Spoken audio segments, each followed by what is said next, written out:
حکایت بیان کی جاتی ہے کہ ایک وزیر کے دل میں ذوق الہی پیدا ہوا اور اس نے بادشاہ کی خدمت وزارت چھوڑ کر راہ فقر اختیار کر لی۔ ایک مدت کے بعد بادشاہ کی اس سے ملاقات ہوئی تو بادشاہ نے اسے پوچھا کہ تم نے میری ملازمت کیوں چھوڑی؟ وزیر جو اس وقت تک درویش بن چکا تھا، اس نے نعرہ مارا اور کہا، اے بادشاہ، تجھ میں 5 باتیں تھیں۔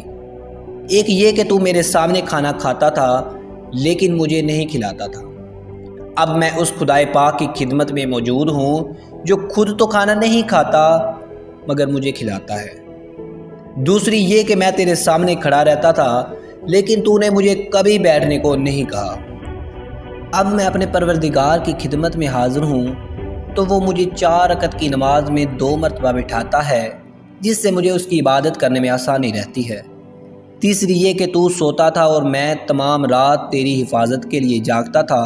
تم نے کبھی نہیں کہا کہ تم بھی گھڑی بھر سو لو، آرام کر لو۔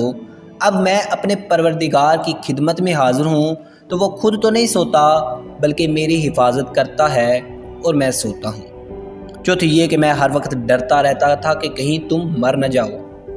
اب میں اپنے پروردگار کی خدمت میں حاضر ہوں جسے خود تو مرنا نہیں لیکن مجھے اس نے اپنے ذکر سے حیات جاوداں بخش دی ہے۔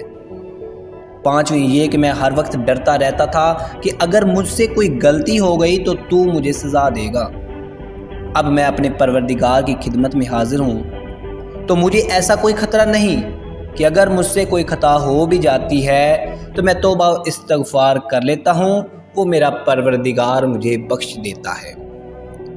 ادائے دیر سراپا نیاز تھی تیری، کسی کو دیکھتے رہنا نماز تھی تیری، ازاں ازل سے تیرے عشق کا ترانہ بنی، نماز اس کے نظارے کا ایک بہانہ بنی۔